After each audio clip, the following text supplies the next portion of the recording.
Hola y bienvenidos al canal. No siempre tengo la oportunidad de tener la tranquilidad de grabar aquí, así que hoy aprovecho. Vamos a hablar de 3 obras de Alejandro Jodorowsky. En primer lugar vamos a hablar de una obra que está compuesta por Alejandro Jodorowsky y por Marian Costa, que es la metagenealogía. ¿Qué es la metagenealogía? La metagenealogía se centra en lo que es la historia y los patrones que se transmiten de generación en generación dentro de una familia. Este enfoque considera no solamente las relaciones familiares y los legados emocionales, sino que también el contexto social, cultural y espiritual en el que estas historias se desarrollan. Existen 5 componentes, más o menos 5 componentes importantes, ¿no?, en esta nueva ciencia creada por el gran Alejandro Jodorowsky y Marian Costa. En primer lugar es el contexto familiar.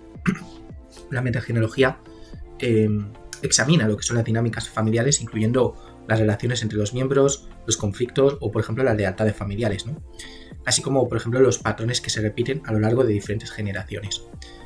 El segundo aspecto a destacar de la metagenealogía es la identificación de los patrones, ¿no? Se enfoca al final en identificar esos patrones de comportamientos o creencias o emociones que se heredan dentro de la familia. Y esto puede incluir desde traumas hasta miedos, éxitos o, por ejemplo, fracasos que han marcado a la familia a lo largo del tiempo. En tercer lugar, destaca también la exploración de la historia personal, ¿no? A diferencia de lo que sería la psicogenealogía, que a menudo se centra sobre todo en lo que son antecedentes familiares directos, la metagenealogía lo que hace también es considerar la historia personal del individuo, ¿no?, y su relación, por ejemplo, con el contexto familiar. Esto permite pues una comprensión mucho más rica y completa de lo que son las experiencias personales. Perdonad. En cuarto lugar, pues la dimensión espiritual, ¿no? Incluye una dimensión espiritual o, podríamos decir, existencial, considerando cómo las creencias y valores familiares pueden influir en lo que es la vida de una persona o su sentido de propósito. Y en quinto lugar, perdonad por la voz, es una herramienta terapéutica, ¿no? La metagenealogía se utiliza en contextos terapéuticos pues para ayudar a las personas a entender y transformar sus relaciones familiares y su propio sentido de identidad, ¿no? Al identificar y trabajar en estos patrones, se busca liberar a las personas de los ciclos repetitivos en los que les están impidiendo avanzar, ¿no?, en sus vidas. De hecho, la metagenealogía se aplica en numerosos campos. Por ejemplo, la terapia familiar puede ser utilizada por terapeutas para trabajar con familias, ayudando a los miembros a reconocer y cambiar los patrones que son disfuncionales. También se puede usar, por ejemplo, para el desarrollo personal, ¿no? Los individuos al final pueden utilizar la metagenealogía para explorar lo que es su propia historia familiar y cómo ésta ha influido en su vida, y sigue influyendo, claro. Y esto puede conducir a un mayor autoconocimiento y empoderamiento. En conclusión, la metagenealogía es un enfoque muy poderoso para entender lo que es la complejidad de las relaciones familiares y cómo éstas moldean nuestras vidas. Al integrar lo que es la historia familiar, la psicología y la dimensión espiritual, pues ofrece una perspectiva muy amplia, una perspectiva holística que puede ser transformadora tanto a nivel personal como a nivel familiar. Y en segundo lugar tenemos El dedo y la luna, de 1996. Aquí Alejandro Jodorowsky pues nos regala una obra que reúne reflexiones filosóficas, relatos simbólicos y consejos espirituales con el propósito de invitar al lector a realizar una búsqueda profunda de autoconocimiento y trascendencia. El título está basado en un proverbio zen que afirma que cuando un sabio señala a la luna, el necio mira el dedo. Y esto encapsula lo que es el mensaje mental del libro. No debemos quedarnos atrapados en lo que son las formas externas o en los medios que nos conducen a la verdad, sino enfocarnos en lo que es el mensaje esencial que trasciende dichas formas. Para Jodorowsky, la vida está llena de ilusiones, ¿no? Y muchas veces los seres humanos pues, nos aferramos a construcciones mentales, ideológicas o, por ejemplo, a dogmas que nos impiden ver la realidad tal como es. En este sentido, el autor pues, utiliza la obra para desmantelar aquellas barreras que nos impiden alcanzar una conexión directa con lo que es nuestra esencia más auténtica. El libro, al final, lejos de seguir una narrativa lineal, está compuesto por fragmentos independientes que combinan relatos breves, parábolas, reflexiones filosóficas o, por ejemplo, enseñanzas espirituales. Su tono es provocador, es humorístico y a menudo llega a ser paradójico, ¿no?, con el objetivo de sacudir lo que son las certezas del lector y, sobre todo, estimular a un pensamiento crítico. Entre los temas principales podríamos destacar, por ejemplo, el tema de la ilusión de la realidad, ¿no? Jodorowsky insiste que lo que percibimos a través de nuestros sentidos y las creencias impuestas por la sociedad no es más que simplemente una capa superficial que al final oculta la verdadera naturaleza. la naturaleza de la existencia humana, ¿no? Y entonces, en este sentido, en esta línea, pues recalca que las palabras, los rituales, las tradiciones son útiles como herramientas, pero no deberían confundirse con el objetivo final, que es la conexión directa con lo que es la realidad esencial. Otro de los ejes centrales de esta obra, muy interesante, es el autoconocimiento, ¿no? Presentado como el único camino hacia la liberación. Para el autor, la respuesta a las grandes preguntas de la vida, ¿no? No se encuentran en libros ni en enseñanzas externas, sino en la introspección y la experiencia directa. Jodorowsky lo que hace es fomentar una actitud de cuestionamiento constante hacia lo que son las normas sociales, el ego y sobre todo los valores adquiridos, pues estos al final suelen ser muchas veces más obstáculos para la realización personal que no una ayuda. Y en este sentido, el dedo y la luna pues invita al lector a trascender al miedo, ¿no? El apego y a cualquier tipo de limitación impuesta, ya sea por la cultura, por la sociedad, por uno mismo, adoptando al final una postura que sea mucho más libre y auténtica hacia lo que es la vida. La obra también al final refleja la influencia de la psicomagia, de la que hablaremos después, que es un método terapéutico desarrollado por el autor que busca sanar traumas mediante actos, digamos, simbólicos, ¿no? Cargados sobre todo de mucha intención, ¿no?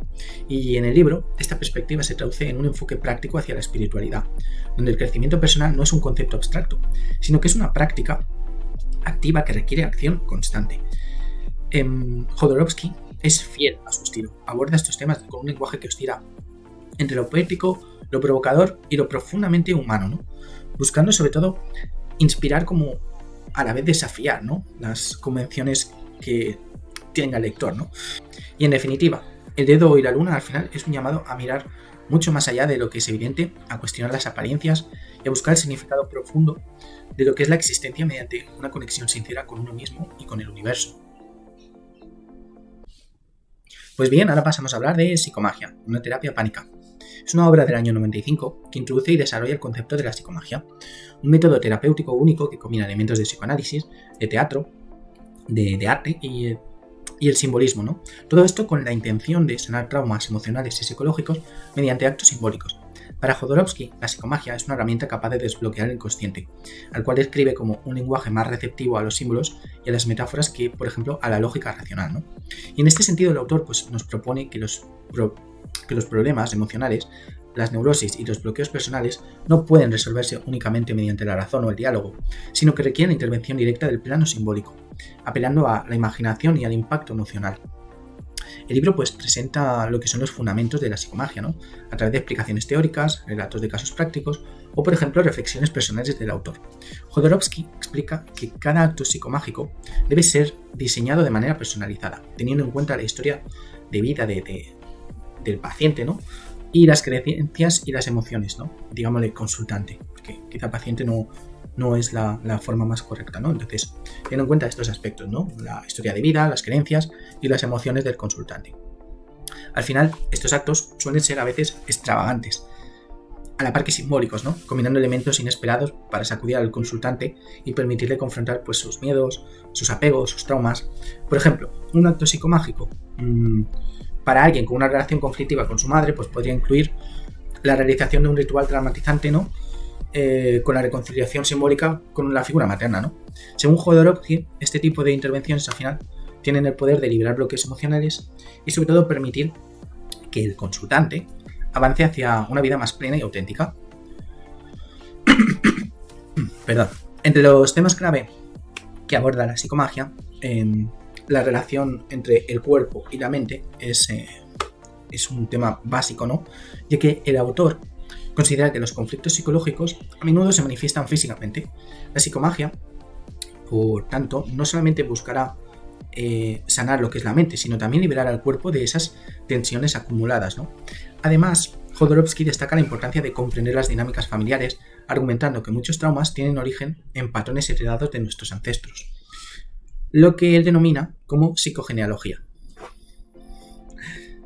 A través del análisis del árbol genealógico, el autor propone identificar estos patrones y luego realizar actos psicomágicos que permitan romper con estos bucles, ¿no? Estos patrones. Otro aspecto central del libro es la manera de que Jodorowsky pues, aborda lo que es la creatividad y el arte como herramienta de sanación. Para él, La psicomagia no solamente es una terapia, sino también es una forma de arte que transforma la vida cotidiana en un espacio de expresión artística, de expresión simbólica y liberación emocional, sobre todo, ¿no? Su enfoque terapéutico al final rechaza las convenciones de la psicología tradicional y se adentra en un territorio profundamente intuitivo, que combina la intuición del terapeuta con lo que es la participación activa del consultante. La psicomagia, una terapia pánica, también desafía lo que son las nociones tradicionales de lo que significa sanar, ¿no? Al proponer que el sufrimiento humano no debe ser simplemente analizado, sino también transformado mediante actos que involucren todos los niveles de la experiencia humana, es decir, el mental, el emocional y el físico. En esencia, el libro no solo es una guía para comprender lo que es la psicomagia, sino también una invitación al lector a mirar a la vida desde una perspectiva, de una manera mucho más creativa, ¿no? A abrazar el poder transformador del simbolismo y a buscar la sanación desde un lugar profundo e intuitivo. Con su estilo provocador, poético y profundamente personal, al final Jodorowsky lo que hace es ofrecer una herramienta muy poderosa para aquellos que quieran liberarse de sus cadenas internas y transformar sus vidas a través de actos significativos cargados de intención.